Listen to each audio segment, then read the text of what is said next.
പ്രിയപ്പെട്ട പ്രേക്ഷകരെ, ഞാനിപ്പോൾ ഇന്ത്യയുടെ തെക്കേ അറ്റത്തുള്ള അവസാന ദ്വീപായ ധനുഷ്കോടിയിലേക്കാണ്. ദ സദേൺ മോസ്റ്റ് ടിപ്പ് എന്നൊക്കെ പറയാം. ധനുഷ്കോടി ഇന്ത്യൻ ഭൂപടത്തിലെ വെറുമൊരു സ്ഥലമല്ല, മറിച്ച് ഇന്ത്യയുടെ ആത്മീയതയുടെ ആഴത്തിൻ്റെയും അതുപോലെ ചരിത്രപരമായ ഒരു പ്രതിബദ്ധതയുടെയും പ്രതീകമാണ്.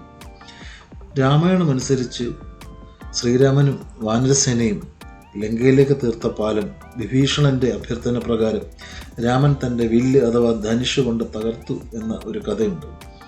അവസാനം എന്ന അർത്ഥം വരുന്ന കോടിയും വില്ല് എന്ന അർത്ഥം വരുന്ന ധനുഷും കൂടി ആയിരിക്കാം ധനുഷ്കോടി എന്ന പേര് ഉണ്ടായത്. ഇവിടെ എത്തുന്നതിന് മുൻപ് രാമേശ്വരം ദ്വീപിലെ രാമനാഥസ്വാമി ക്ഷേത്രം സന്ദർശിക്കാൻ ഞാനൊന്ന് തീരുമാനിച്ചു. ഇന്ത്യയിലെ 12 ജ്യോതിർലിംഗ ക്ഷേത്രങ്ങളിൽ ഒന്നാണ് രാമനാഥ ക്ഷേത്രം. എന്താണ് ജ്യോതിർലിംഗ ക്ഷേത്രം?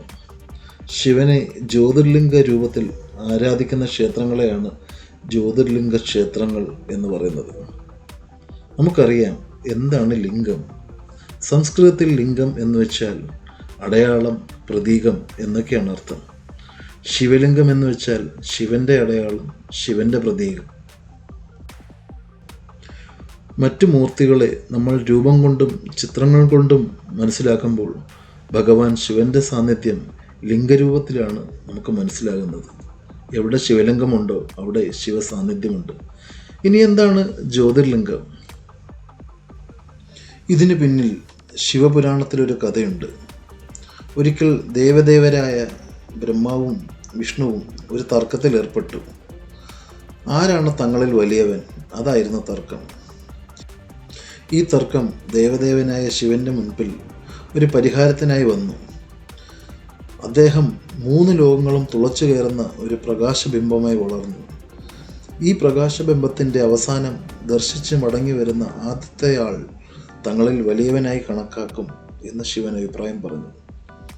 ഇതിൻ്റെ അവസാനം കണ്ടെത്താൻ വിഷ്ണു തൻ്റെ വരാഹ അവതാരമെടുത്ത് ബിംബത്തിൻ്റെ ഒരറ്റത്തേക്ക് പോയി. അതേസമയം ബ്രഹ്മദേവൻ തൻ്റെ ഹംസത്തിൻ്റെ പുറത്തേറി മറ്റേ അറ്റത്തേക്കും പോയി. വർഷങ്ങൾ പിന്നിട്ടിട്ടും ബിംബത്തിൻ്റെ മുകളിലേക്ക് പോയി അവസാനം കാണാതെ ശങ്കിച്ചു നിന്ന ബ്രഹ്മദേവൻ നോക്കിയപ്പോൾ അതാ ശിവന്റെ ശിരസിൽ നിന്ന് ഒരു കൈതപ്പൂവ് താഴേക്ക് വീണുകൊണ്ടിരിക്കുന്നു. കൈതപ്പൂവിനോട് തനിക്ക് അനുകൂലമായി തെളിവ് നൽകാൻ ചട്ടം കെട്ടിയ ബ്രഹ്മദേവൻ നേരെ പൂവുമായി തിരിച്ച് സദാശിവന്റെ തൃക്കണ്ണിലരികിൽ ചെന്നു. എന്നിട്ട് പുഷ്പം അർപ്പിച്ചു വിജയശ്രീലാളിതൻ ചമഞ്ഞു നിന്നു. എന്നാൽ വരാഹരൂപിയായ വിഷ്ണു പരിശീലനായി ആ ദിവ്യജ്യോതിയുടെ അവസാനം കണ്ടെത്താനാവാതെ ശിവസമീപം തിരിച്ചു വന്നു. ബ്രഹ്മാവിൻ്റെ സത്യസന്ധതയില്ലായ്മ ശിവനെ കോപിപ്പിച്ചു. ആരും ഇനി ബ്രഹ്മാവിനെ ആരാധിക്കില്ലെന്ന് അദ്ദേഹം ബ്രഹ്മാവിനെ ശപിച്ചു. എന്നാൽ വിഷ്ണു നിത്യമായി ആരാധിക്കപ്പെടുമെന്ന് അദ്ദേഹം പ്രഖ്യാപിക്കുകയും ചെയ്തു.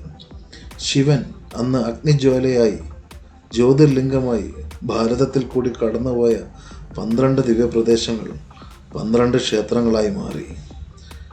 നമ്മുടെ രാമേശ്വരം അതിലൊന്നാണ്. തമിഴ്നാട്ടിലെ മറ്റേതൊരു ക്ഷേത്രം പോലെ സങ്കീർണമായ കൊത്തുപണികളും ഗംഭീരമായ ഗോപുരങ്ങളും ഇതിനുമുണ്ട്. ഏറ്റവും നീളമുള്ള ഇടനാഴി ഈ ക്ഷേത്രത്തിൻ്റെതാണെന്ന് പറയപ്പെടുന്നു. രാമേശ്വരം സന്ദർശിക്കാതെ കാശി തീർത്ഥാടനം പൂർത്തിയാകില്ല എന്നൊരു വിശ്വാസമുണ്ട്. അതുകൊണ്ട് ഉത്തരേന്ത്യയിൽ നിന്ന് പോലും വിശ്വാസികൾ ദർശനത്തിനും ചിതാഭസ്മം ഒഴുക്കാനും ഇവിടെ എത്തുന്നുണ്ട്. രാവണ ജയം കഴിഞ്ഞ് അയോധ്യയിലേക്കുള്ള യാത്രാമധ്യേ ശ്രീരാമൻ ശിവനെ ആരാധിച്ചതും ഇവിടെയാണ്. 2 ശിവലിംഗങ്ങൾ ഉള്ള ക്ഷേത്രമാണിത്.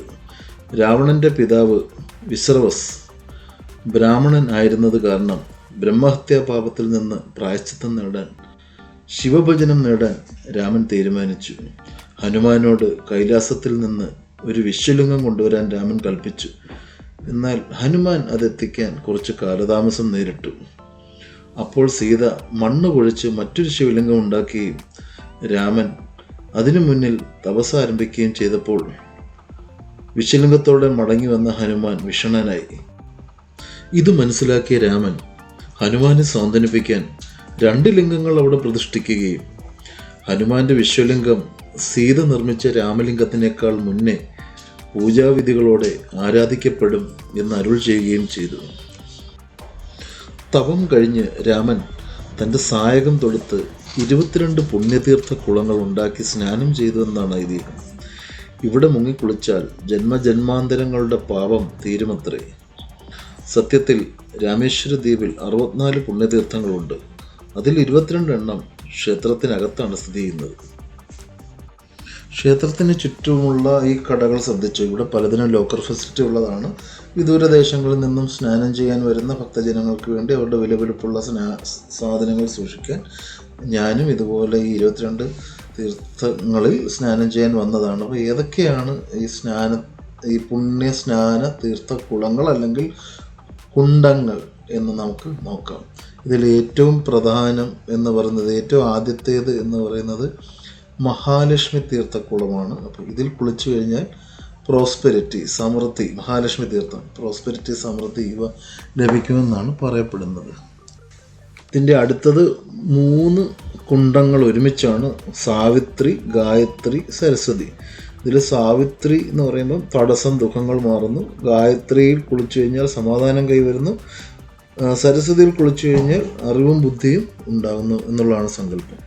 മുക്തിക്കും മോചനത്തിനും വേണ്ടി സേതുമാധവ തീർത്ഥം, പ്യൂരിഫൈ ചെയ്യുന്നതിന് വേണ്ടി ഗന്ധമാധന തീർത്ഥം, സ്വയരക്ഷയ്ക്ക് വേണ്ടി കവച തീർത്ഥം, ബന്ധബന്ധനങ്ങളിൽ നിന്നും മുക്തി നേടാൻ ഗവയ തീർത്ഥം, ശക്തിക്ക് വേണ്ടി നളതീർത്ഥം, മൈൻഡ് പ്യൂരിഫൈ ചെയ്യാൻ നീലതീർത്ഥം, പാപവിമോചനത്തിന് അഗ്നിതീർത്ഥം, കടുത്ത പാപങ്ങളിൽ നിന്ന് മോചനം നേടാൻ ബ്രഹ്മഹത്യ വിമോചന തീർത്ഥം, കൂടാതെ പോസിറ്റിവിറ്റിക്ക് സൂര്യതീർത്ഥം, വൈകാരിക ശാന്തതയ്ക്ക് ചന്ദ്രതീർത്ഥം, ഗംഗയെപ്പോലെ പരിശുദ്ധമാവാൻ ഗംഗാതീർത്ഥം, സമാധാനത്തിന് യമുനാതീർത്ഥം, ശിവന്റെ അനുഗ്രഹത്തിന് ശിവതീർത്ഥം, സത്യസന്ധതയ്ക്ക് സത്യാമൃത തീർത്ഥം, രാമഭക്തിക്ക് രാമതീർത്ഥം. അങ്ങനെ പാപങ്ങളെല്ലാം ഭഗവാന്റെ മുന്നിൽ ഉപേക്ഷിച്ചിട്ട് ഭാരതത്തിൻ്റെ തെക്കേ മുൻപ് തേടി വീണ്ടും ഞാൻ എൻ്റെ യാത്ര തുടർന്നു ധനുഷ്കോടിയിലേക്ക്. കാത്തിരിക്കുക, അടുത്ത ലക്കം ധനുഷ്കോടി.